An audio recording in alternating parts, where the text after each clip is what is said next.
इसमें जयंती जो मूर्ति अनावरण आज सुगियाडी अम्बेडकर क्लब की ओर से किया गया, यह बहुत सराहनीय कार्य है। लेकिन मूर्ति अनावरण ये बहुत बड़ी चीज़ नहीं है कि बाबा साहेब के विचारों को हम जन जन तक जब तक नहीं पहुंचाते हैं तो मूर्ति अनावरण का कोई मतलब नहीं रहता है। बाबा साहेब ने क्या कहा? बाबा साहेब ने कहा कि हम समतामूलक समाज बनाएंगे, समझ ना, और इसके लिए उन्होंने बौद्ध धर्म को आगे बढ़ाने का काम किया और दीक्षा भूमि से उन्होंने बौद्ध धर्म की शुरुआत की और दीक्षा भूमि से मुंबई और मुंबई से बोधगया से पूरे देश में इसको फैलाना था। लेकिन बीच में ही बाबा साहब की मौत के बाद एक कारवां ठहर सा गया, लेकिन इस कारवां को ठहरा नहीं। उसके बाद बाबा साहेब के अनुयायियों ने जो दीक्षा भूमि में दीक्षित हुए थे, उन अनुयायियों ने टुकड़े टुकड़े में बंट करके पूरे देश में बाबा साहब के कारवां को आगे बढ़ा रहे हैं। अम्बेडकर क्लब के माध्यम से, समता सैनिक दल के माध्यम से, रविदास संघर्ष समिति के माध्यम से, इस तरह के लाखों नहीं करोड़ों संगठन इंडिया में काम कर रहे हैं जो छोटे स्तर पे काम कर रहे हैं। लेकिन उनका जो काम करने का तरीका है बहुत मतलब ज़मीनी है। वो आप देख रहे हैं कि सुगिया जी जैसे छोटे से गांव में हम बाबा साहब को, उनके धर्म को अंगीकार कर रहे हैं, स्वीकार कर रहे हैं। आज मूर्ति अनावरण की क्या जरूरत थी? इसके पीछे मतलब मकसद ये है कि हम बाबा साहब को याद करने के साथ साथ बाबा साहब के जो विचार है उसको हम अपने नई पीढ़ी के लोगों को हम बताएं कि बाबा साहब ने क्या किया था और बाबा साहब क्या करना चाहते थे, हमारा सपनों का भारत क्या था और आज जो हम भारत देख रहे हैं वो कैसा है। हम हिंदुस्तान बोलते हैं, लेकिन हिंदुस्तान नाम का कोई देश नहीं है। ये देश है Bharat. Bharat means India, India means Bharat, not Hindustan. Hindustan कोई देश नहीं है। हिंदुस्तान वो कह रहा है जो इसको आरएसएस के रास्ते पे चलाना चाह रहा है। और आज जब से देश आज़ाद हुआ तब से आज तक आरएसएस रूप बदल करके कभी कांग्रेस, कभी बीजेपी, कभी और दूसरे दल ये रूप बदल करके सत्ता में बैठी हुई है और हमारा शोषण कर रहा है। किसका शोषण कर रहा है? यहाँ की जनता का शोषण कर रहा है। बाबा साहब ने संविधान में लिखा 14 साल के बच्चों को निःशुल्क और अनिवार्य शिक्षा। केंद्र सरकार और राज्य सरकार ने मिलकर के क्या चालबाजी की? उसने चालबाजी की हम शिक्षा तो देंगे लेकिन अनिवार्य और मुफ्त नहीं देंगे। परिणाम क्या हुआ? अपना परिचय देंगे सर। मैं समता सैनिक दल का बिहार झारखंड का प्रभारी हूँ और मैं यहाँ शहीद निर्मल महतो मेडिकल कॉलेज में एज ए काउंसलर मैं काम कर रहा हूँ। धन्यवाद। जय भीम, जय भारत। सर ठीक है, रवि जी हम कुछ दो शब्द रख दीजिए। ठीक है, सुनिए ना, थोड़ा सा एक दो मिनट हम लेंगे, ज़्यादा लेंगे जी। इसका प्रिंट बढ़िया है। आइए आइए, अरे आइए। क्या कुछ आप लोगों ने जो यहाँ जो उद्घाटन समारोह किया है, कैसे ये आपका उत्पत्ति हुई सर? ये अम्बेडकर क्लब सुगियाडी के तमाम सभी युवा, यहाँ के माताएं बहनें सभी ने संकल्प लिया है कि डॉक्टर भीमराव अम्बेडकर, संत शिरोमणि रविदास जी का विचारधारा पे चलने का हम लोगों ने निर्णय लिया है। और हम लोगों का अम्बेडकर क्लब सुगियाडी के माध्यम से ये 131वां जयंती पर हम लोगों ने सभी युवा साथी संगठित होकर के हम लोगों ने यहाँ का मूर्ति का अनावरण किया। डॉक्टर बाबा भीमराव अम्बेडकर जी का मूर्ति का प्रतिमा का अनावरण किया। और हम लोग संकल्प लिए हैं सभी युवा साथी, यहाँ के जो भी हमारे सुगियाडी दास बस्ती के जो भी युवा हैं, जो भी हमारे क्लब से जुड़े हुए साथी हैं, हम लोगों ने संकल्प लिया है कि बाबा भीमराव अम्बेडकर जी का सपनों का भारत को पूरा करेंगे।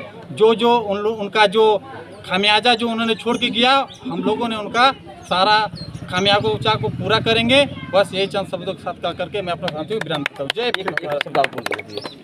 राम जी, एक शब्द आपकी सभा में आज जो उपस्थित हुए हैं इसकी आज बताइए थोड़ा। हम सबसे पहले अम्बेडकर क्लब सुगियाडी के साथी को तहे दिल से पूरे मन के साथ मैं धन्यवाद देता हूं, जिन्होंने सुगियाडी बस्ती में बाबा साहब के मूर्ति लगाने के काम किए।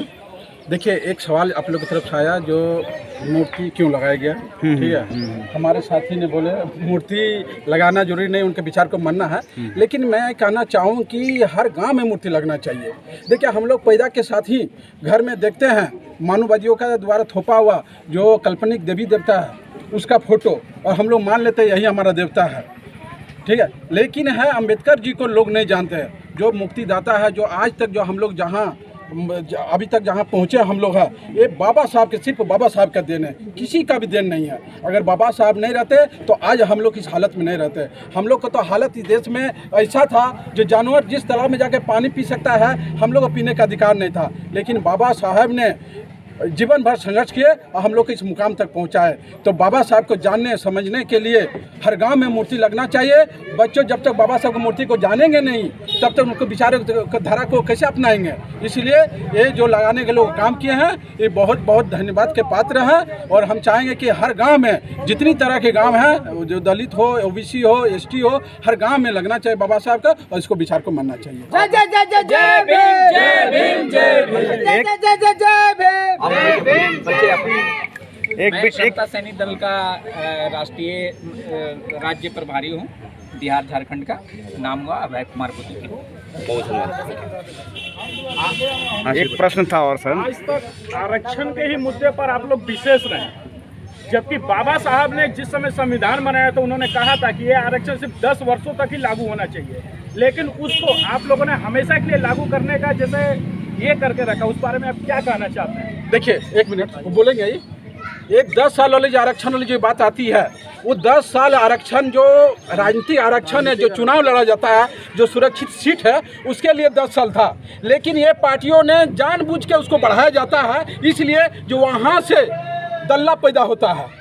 जो लोग आरक्षित सीट से जीत के जाता है वो SC के हित में कभी आवाज़ नहीं उठाते हैं, और जो पार्टी उनको टिकट देती है उसी का हित के बात बोलते हैं। वो जो लिख के देते हैं वही करते हैं, ठीक है। और बाबा साहेब इसके पक्ष में नहीं थे, ये तो पूना पैक्ट में ज़बरदस्ती उनको मजबूर किया गया और ये लागू हुआ। दूसरी बात है, हम लोग तो कहते हैं ये देश से जाति हटा दिया जाए, आरक्षण हम लोग नहीं लेंगे। जाति को हटाया जाए, हम लोग आरक्षण नहीं लेंगे, यही कहना है। बोलिए। आरक्षण, जहाँ तक आरक्षण की बात है, मेरा सीधा सा कहना है, ये इस देश में शंकराचार्य है ना, 4 शक्तिपीठ ही लोग कहते हैं। हमारा 4 शक्तिपीठ में बाबा जी क्यों बैठा हुआ है? एक कोयरी जी को दे दो, एक चमार जी को दे दो, एक पासवान जी को दे दो, एक बाबा जी को दे दो, क्या प्रॉब्लम है? हम आरक्षण नहीं लेंगे। सारे मंदिर में आरक्षण है, मंदिर में आरक्षण है, वहाँ मेरा आदमी नहीं है। जब तक मंदिर में दूध चढ़ता रहेगा, बतासा चढ़ता रहेगा, फूल चढ़ता रहेगा, हम आरक्षण लेते रहेंगे। राष्ट्रपति मंदिर घुसने का अधिकार नहीं भाई, ये तो आप लोग जान रहे ना। यहाँ के राष्ट्रपति इसलिए जो है, जब तक मतलब सबसे पहले कि जाति व्यवस्था खत्म करो, आरक्षण हम नहीं लेंगे। जाति व्यवस्था खत्म होने के बाद ही आप लोग मतलब इस आरक्षण नहीं, आरक्षण ये नहीं है। ये आरक्षण क्या, अभी तो फॉरवर्डों के आरक्षण की बात हो गई, अब तो वो आरक्षण ले रहे हैं। EWS में उसको दिया जा रहा है। आज इस मौके पे क्या मांग करते हैं आप लोग भारत सरकार से? नहीं, भारत सरकार से मैं भारत सरकार तो खुद भीख मांगा, उससे हम क्या मांग करें? हमसे वो भारत सरकार मांग करती है, हम उससे क्या मांग करेंगे? मेरा OBC भाइयों का आरक्षण काट करके दिया फॉरवर्डों को, भारत सरकार से किससे मांगा? यही हम कहेंगे कि इस देश में अगर किसी व्यवस्था ने जाति धर्म का निर्माण किया है तो उस जातियों में से देखिए, यहाँ जानवर तक का गिनती हुआ, पशु पक्षियों तक का गिनती हुआ। हमारा पिछड़ा वर्ग जो 1931 के जनगणना के अनुसार वो 52% थे, आज 2022 हो गया, जबकि इसकी संख्या 70% के करीब हो गया है। लेकिन भारत सरकार में आज नरेंद्र मोदी अपने जनरल कास्ट से OBC कास्ट में आ गया है, फिर भी OBC का जितना बड़ा हरास कर रहे हैं, जितना बड़ा उनका बर्बादी कर रहे हैं, जितना बड़ा उनका अपमान हो रहा है, ये तो मोदी जी को स्वयं में अपना समझना चाहिए। इसलिए मैं चाहूँगा कि भारत सरकार इस देश में सभी जाति धर्मों का जनगणना कर रहे हैं, तो पिछड़े वर्गों का भी करावें, जिसका इस देश में बहुल संख्या है। मेरा नाम राजीव रंजन पासवान, हम झारखंड स्टेट के प्रोटोन professor teacher and other employ जो है यूनिवर्सिटी से लेकर प्राइमरी स्कूल तक का, उसका हम स्टेट प्रभारी है। इन्हीं चंद शब्दों के साथ हम आज के दिन में यही अनुनय विनय नहीं करते हैं कि पिछड़े वर्गों का गिनती। अच्छा, एक मिनट, एक भी ऐसा फोटो नहीं है जो हम लोग इनका संदेश दूर तक पहुंचा पाए। आप लोग सब रहिए, तो एक भी ऐसा फोटो नहीं हुआ भैया, एक फोटो